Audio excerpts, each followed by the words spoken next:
Hello बच्चों, एक बार पुनः आपका मेरी कक्षा में स्वागत। बच्चों, जैसा कि आजकल हम पढ़ रहे हैं तरल दाब, ठीक है, प्रेशर ऑफ फ्लूइड्स, और उसमें हम पढ़ रहे हैं कि तरल स्तंभ के कारण दाब। आज हमारा जो टॉपिक है कि pressure due to a fluid column, तरल स्तंभ के कारण दाब, ठीक है। उसमें हम पढ़ रहे हैं कि द्रव के भीतर स्थित किसी बिंदु पर दाब के लिए सूत्र का निगमन करना है। तो बच्चों, हम देखते हैं चित्र के माध्यम से कि माना कोई द्रव है जो स्वतंत्र अवस्था में है, ठीक है। द्रव के स्वतंत्र तल, आप ये देख रहे हैं, ये द्रव मैंने दिखाया। द्रव के का जो स्वतंत्र तल है, जब द्रव कहीं पे माना कोई तालाब है, कोई समुद्र है, या किसी बर्तन में कोई द्रव रखा गया है, तो उसका जो तल है, स्वतंत्र अवस्था में जो तल होता है, माना ये स्वतंत्र अवस्था में तल है, और इस स्वतंत्र तल से, द्रव के स्वतंत्र तल से h मीटर दूरी पर, h मीटर दूरी पर, माना सपोज यहां पर कोई बिंदु P है, ठीक है, और इस B पर हमने द्रव के भीतर किसी बिंदु B पर जो है क्या निकालना है, द्रव के भीतर किसी बिंदु B पर हमने दाब की गणना करनी है। तो हम कल्पना करते हैं कि ये जो बिंदु B है, h स्वतंत्र द्रव के स्वतंत्र तल से h मीटर गहराई में कोई बिंदु B है, और इस B को केंद्र मानते हुए हम एक वृत्त खींचते हैं। B को केंद्र मानते हुए हमने क्या खींचा, एक वृत्त खींचा, ठीक है। और माना सपोज वृत्त का क्षेत्रफल क्या है, A है। इस वृत्त का क्षेत्रफल क्या हो गया, A है। अब हम क्या करते हैं, इस यहां पर जो है, इस बिंदु B पर जो द्रव के द्वारा, बिंदु B पर द्रव के द्वारा, बिंदु B को केंद्र मानते हुए हमने क्या खींचा, वृत्त खींचा, ठीक है। तो यहां इस बिंदु B पर जो द्रव के द्वारा जो दाब होगा, जो बल लगेगा, जो बल काम करेगा यहाँ पे, वो बल किसके बराबर होगा कि इस, हम यहाँ पे कल्पना करते हैं कि h मीटर का, माना सपोज h मीटर ऊंचाई का एक जो है, हम बेलन की कल्पना करते हैं। किसकी कल्पना करते हैं, बेलन की कल्पना करते हैं, ठीक है। तो बेलन का जो भार होगा, h मीटर ऊंचाई का, द्रव के स्वतंत्र तल से h मीटर ऊंचाई का जो बेलन की हमने यहाँ पे कल्पना करी, ये हमने जो तरल स्तंभ है, ठीक है, फ्लूइड कॉलम की जो कल्पना करी, यहाँ इस बेलन का जो भार होगा, जितना इस बेलन के अंदर जो भार होगा, पानी का जो भार होगा, उतना ही जो है बिंदु B पर जो है द्रव क्या करेगा, बल लगाएगा। मतलब जितना इस तरल स्तंभ का जो भार होगा, वो भार किसके, उतना ही बल जो है, उतना ही जो भार है, उतना ही जो बल होगा, वो बिंदु B पर द्रव के द्वारा लगाया जाएगा। आप समझ रहे होंगे।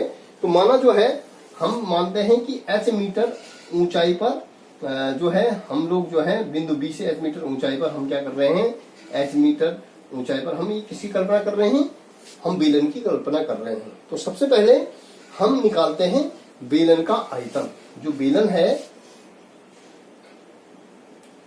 तरल स्तंभ, अर्थात बेलन का आयतन, बेलन का जो आयतन भी बराबर हो जाएगा, वो भी हो जाएगा, आयतन बराबर हो जाएगा क्षेत्रफल गुणा या ऊंचाई। क्षेत्रफल चूंकि मैंने कहा कि जो बिंदु द्रव के स्वतंत्र तल से h मीटर दूरी पर कोई बिंदु B है, और इस बिंदु को केंद्र मानते हुए हमने एक वृत्त खींचा, और इस वृत्त का क्षेत्रफल A है, तो जो तरल स्तंभ, मतलब जो हमने ये बेलन की कल्पना करी, इस बेलन का जो आयतन हो जाएगा, वो हो जाएगा क्षेत्रफल गुणा या ऊंचाई, क्षेत्रफल गुणा या ऊंचाई, ठीक है। ये तो क्या हो गया, आयतन हो गया। माना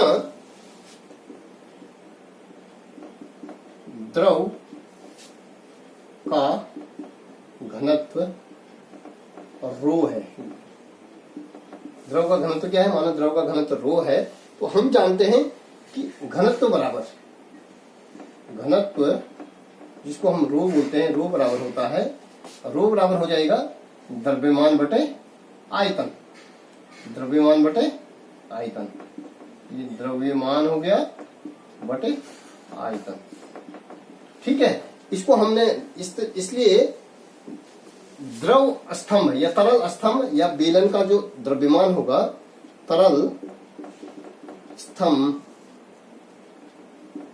का आयतन, तरल स्तंभ का द्रव्यमान, द्रव्यमान ये जो m है, ये m क्या हो जाएगा? m बराबर हो जाएगा v इंटू रो। अब v क्या हो जाएगा हमारे पास?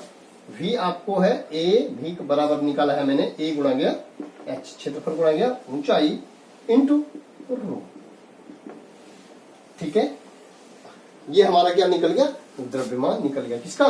द्रव स्तंभ का। अब माना सपोज द्रव स्तंभ का जो भार होगा, ये जो द्रव स्तंभ, जो तरल स्तंभ, फ्लूइड कॉलम जो मैंने द्रव के भीतर कल्पना करी है बेलन की, इसका जो भार होगा, तरल स्तंभ का भार, तरल स्तंभ अर्थात बेलन, बेलन का जो भार हो जाएगा वो हो जाएगा W बराबर, W बराबर किसके?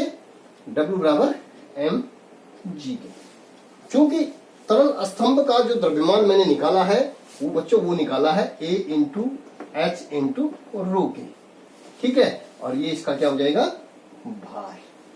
ठीक है, तो ये हो जाएगा m इंटू जी। तो बच्चों ये हमारा जो है तरल स्तंभ का क्या निकल गया? भार निकला। अब हमने निकालना है बच्चों कि द्रव के स्वतंत्र तल से, द्रव के स्वतंत्र तल से h मीटर दूरी पर कोई बिंदु B है, वहां पर दाब निकालना है। ठीक है, तो दाब के लिए द्रव के स्वतंत्र तल से h मीटर गहराई पर, h मीटर गहराई बिंदु B पर दाब, जो दाब हो जाएगा वो दाब हो जाएगा बच्चों, दाब आप जानते हैं, दाब हो जाएगा,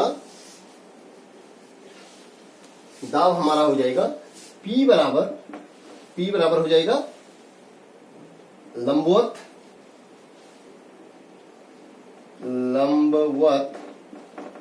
बल बटे,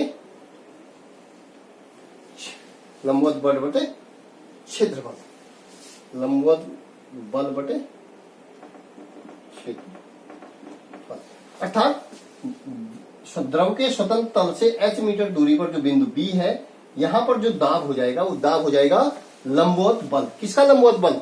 ये जो हमने तरल स्तंभ की कल्पना करी, जो बेलन की कल्पना करी, इस बेलन का जो भार होगा, और चूंकि तरल स्तंभ हम जान रहे हैं, चूंकि तरल स्तंभ का भार बराबर किसके? तरल स्तंभ का भार बराबर बल के हो रहा है, बल के, भार बराबर बल के। ये इसका जो भार होगा, इस तरल स्तंभ का जो भार होगा, उतना ही बल यहां पर काम करेगा। तो हम निकालेंगे बच्चों, सीधे सीधे यहां पे हम निकालेंगे। यहां पर जो दाब हो जाएगा P बराबर हो जाएगा W बटे A। तरल स्तंभ का जो भार है वो भार किसके बराबर है? बल के है। तो भार हमने जो निकाला है बच्चों, वो भार हमारा निकल गया, ये हो जाएगा A into H into rho into g बटे A से A कैंसिल, तो P बराबर हो जाएगा H रो जी। यही जो है द्रव तरल स्तंभ के भीतर या द्रव के भीतर किसी बिंदु पर दाब के लिए सूत्र होगा। तो द्रव के भीतर द्रव के स्वतंत्र तल से h मीटर दूरी पर जो बिंदु B है, ये बिंदु B पर जो दाब है वो किसके, P प्रोपोर्शनल टू H के, मतलब द्रव के स्वतंत्र तल से h मीटर गहराई के अनुक्रमानुपाती। ठीक है, दाब जैसे जैसे गहराई बढ़ेगी उतना क्या होगा, दाब बढ़ेगा। ठीक है, दूसरा जो है हम निकाला P प्रोपोर्शनल टू रो, घनत्व के अनुक्रमानुपाती, और P प्रोपोर्शनल टू किसके, गुरुत्वीय क्षेत्र के पृथ्वी का जो गुरुत्वीय क्षेत्र उसके अनुक्रमानुपाती होता है। अर्थात हम कह सकते हैं कि द्रव के स्वतंत्र तल से h मीटर गहराई पर, जहां h मीटर गहराई पर जो द्रव का दाब होता है वो उसके स्वतंत्र तल से h मीटर गहराई के क्या होता है, अनुक्रमानुपाती होता है, अर्थात P प्रोपोर्शनल टू किसके, H के। ठीक है, अब बच्चों अब हम यहां पे निकालते हैं कि माना द्रव के भीतर जो दाब होता है, माना द्रव के सतह पर जो वायुमंडलीय दाब होता है, द्रव के विशेष कंडीशन, द्रव के सतह पर वायुमंडलीय दाब, जिसको हम कहते हैं PA, वायुमंडलीय दाब जो है वो जो है PA है। द्रव के सतह पर वायुमंडलीय जो दाब क्या है, PA है, मतलब द्रव के जो स्वतंत्र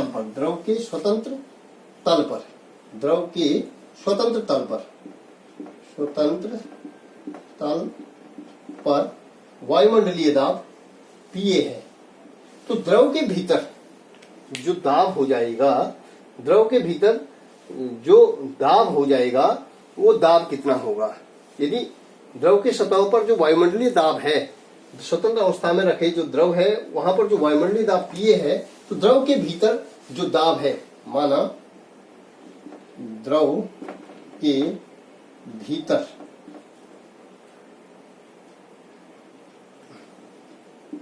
भीतर बिंदु B पर दाब क्या है, B है, बिंदु B पर दाब P डैश है।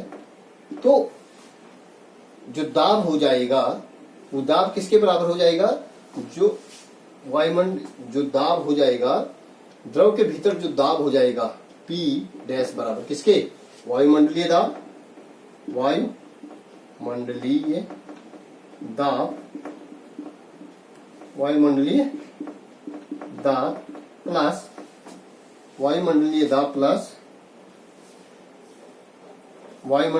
प्लस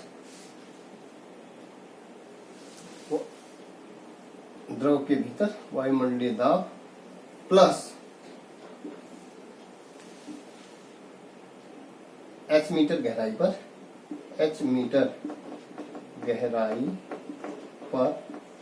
दाब।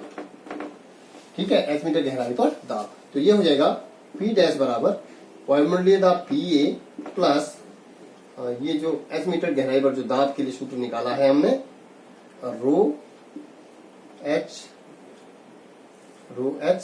जी। ठीक है, इसको हम रो एच जी बोल रहे हैं। तो बच्चों ये हमारा जो है कि h मीटर गहराई पर, द्रव के स्वतंत्र तल से h मीटर गहराई पर जो दाब होता है, ठीक है, द्रव के भीतर जो दाब हो जाएगा वो दाब हो जाएगा वायुमंडलीय दाब प्लस h मीटर गहराई पर बिंदु B पर जो दाब होता है उसके बराबर होता है। और दूसरी कंडीशन हमारा जो है गेज दाब किससे कहते हैं, जो गेज दाब होगा, दूसरी कंडीशन में हम निकालते हैं कि जो गेज दाब होगा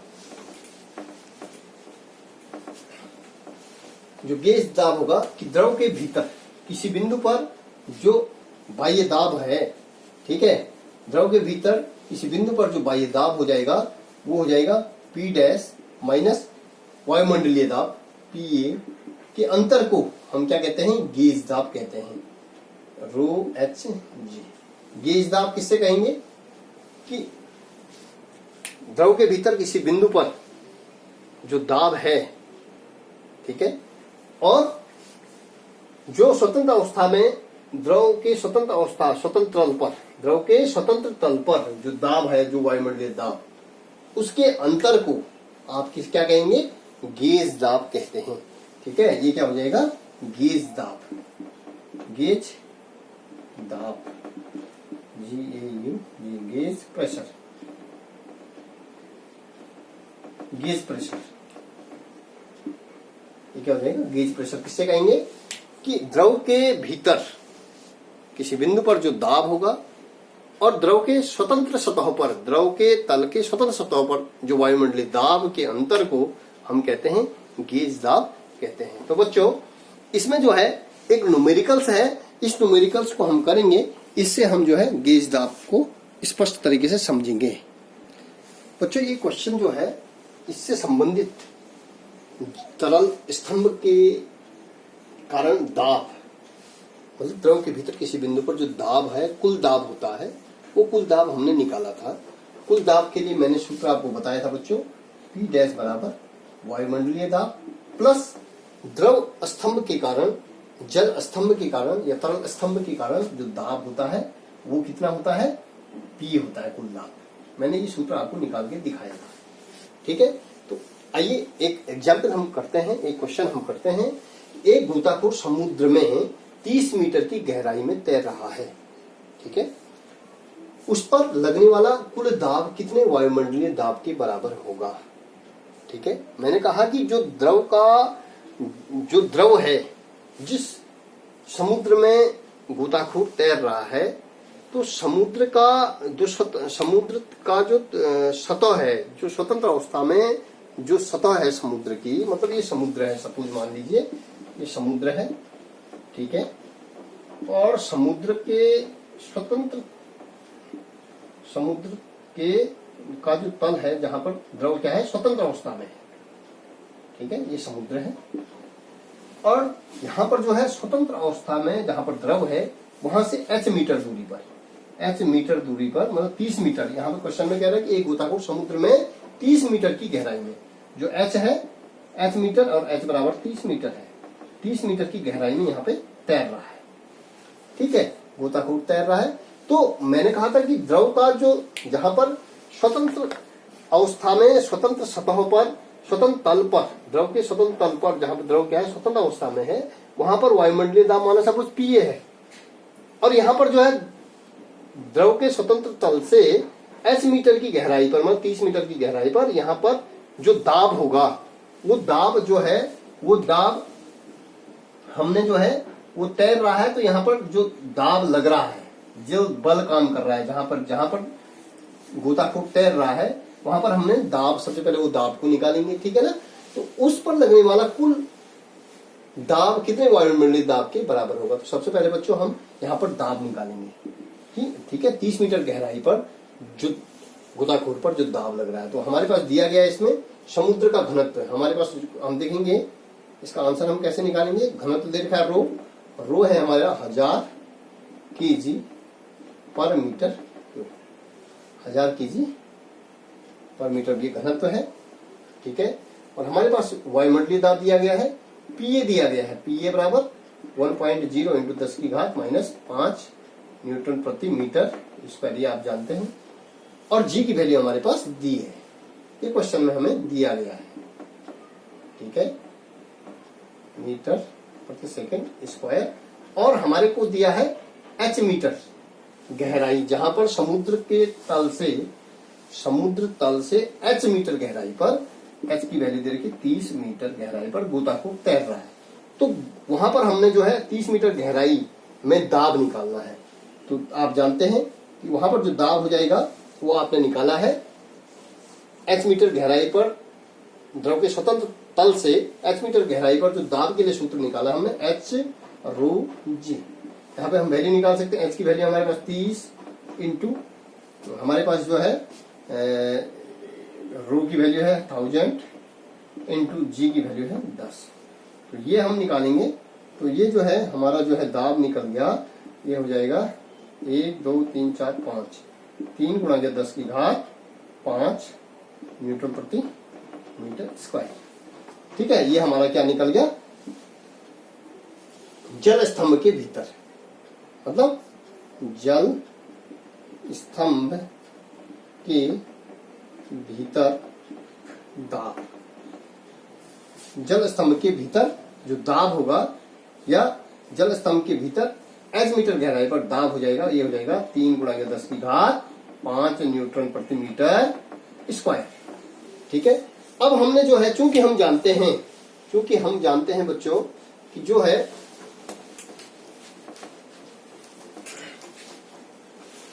हम जानते हैं एक वायुमंडलीय दाब किसके होता है 1.0 × 10⁵ न्यूटन प्रति मीटर स्क्वायर। तो हमने इसको किस पे निकाला है, जल स्तंभ के भीतर जो दाब निकालते हैं, जल स्तंभ के भीतर दाब बराबर हो जाएगा, ये हो जाएगा 3 × 10⁵ बटे 1.0 × 10⁵। इससे हम भाग दे देंगे तो ये हमारा क्या निकल जाएगा, ये क्या हो गया, कैंसिल हो गया। तो ये हो जाएगा 3 वायुमंडलीय दाब, 3 वायुमंडलीय दाब हमने निकाल दिया। द्रव के भीतर जो हमने दाब निकाला वो निकाल लिया 3 वायुमंडलीय दाब। ठीक है। अब हम जो है, अब हमारे जो गोताखोर पर लगने वाला कुल वायुमंडलीय दाब, गोताखोर पर लगने वाला कुल वायुमंडलीय दाब हम निकालते हैं। तो बच्चों हम देखेंगे गोताखोर पर लगने वाला कुल वायुमंडलीय दाब, गोताखोर पर लगने वाला कुल वायुमंडलीय दाब बराबर हो जाएगा एक वायुमंडलीय, गोताखोर पर लगने वाला कुल वायुमंडलीय दाब जिसको हम P डैश कह रहे हैं, P डैश बराबर हो जाएगा P डैश बराबर PA प्लस P। तो ये हो जाएगा PA की वैल्यू हमारे पास हो जाएगी, PA की वैल्यू हमारे पास हो जाएगी एक वायुमंडलीय दाब प्लस 3 वायुमंडलीय दाब। ये हो जाएगा, जो कुल दाब हो जाएगा वो हो जाएगा 4 वायुमंडलीय दाब। ठीक है। तो गोताखोर पर जो कुल वायुमंडलीय दाब लगेगा वो 4 वायुमंडलीय दाब के बराबर लगेगा। तो बच्चों जैसा कि मैंने आपको बताया था, इससे पूर्व क्वेश्चन में बताया था, इससे पूर्व जब हमने जो है तरल स्तंभ के कारण द्रव के भीतर जो दाब, किसी बिंदु पर जो दाब निकाला था वो मैंने ये निकाला था बच्चों कि माना द्रव के स्वतंत्र तल से h मीटर गहराई पर माना कोई बिंदु B है, और इस h मीटर गहराई पर जो बिंदु B है, इस बिंदु B पर जो दाब निकाला था, उस दाब को निकालने के लिए मैंने क्या किया था, एक बिंदु B को केंद्र मानते हुए एक वृत्त की कल्पना करी थी। ठीक है। और जिसका क्षेत्रफल मैंने माना था A। तो यहां से जो है हमने क्या किया था, h मीटर दूरी पर h मीटर ऊंचाई का एक जो है बेलन की कल्पना करी थी यहाँ पे। ठीक है। तो हमने जो है ये बिंदु B पर, जो बिंदु B था, इस बिंदु का B का जो क्षेत्रफल यहाँ पे हमने वृत्त की कल्पना करी थी, तो वृत्त का क्षेत्रफल A माना था। तो बिंदु B पर द्रव के द्वारा जो कुल दाब था, जो दाब लगेगा यहाँ पे, जो कुल बल काम करेगा वो किसके बराबर काम करेगा, इस जल स्तंभ या तरल स्तंभ के भार के बराबर वो बल, उतना बल यहाँ पे काम लगेगा। अर्थात इसके भीतर जो कुल दाब था, बिंदु B पर जो कुल दाब मैंने निकाला, वो कुल दाब हमने बताया था P डैश बराबर वायुमंडलीय दाब प्लस स्वतंत्र अवस्था में द्रव के स्वतंत्र तल पर जो वायुमंडलीय दाब है उसको हम PA बोल रहे हैं, प्लस PA प्लस जो है द्रव के भीतर जो कुल दाब है h मीटर गहराई पर जो दाब हो जाएगा उसको हम बोल रहे हैं P। तो बच्चों इस तरीके से हमने ये क्वेश्चन देखा। ठीक है। तो मुझे पूर्ण विश्वास है कि आपके समझ में ये टॉपिक आया होगा। धन्यवाद।